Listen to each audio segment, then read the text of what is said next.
clutch all the way down. Baba lang natin yung ating handbrake at tapakan natin yung ating foot brake.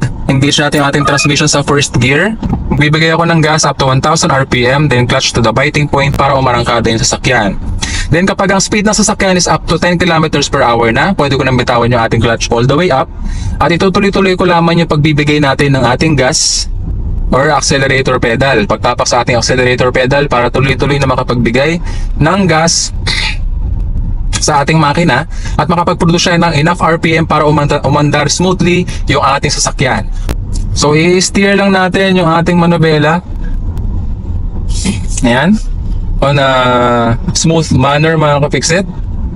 First gear pa rin po tayo mga ka-fixit ha. Nag-aaral pa lamang po tayo na paarangkadahin smoothly yung ating sasakyan. Ito muna tayo dito mga ka-fixit.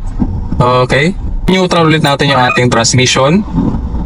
Ayan. So engage natin yung ating handbrake.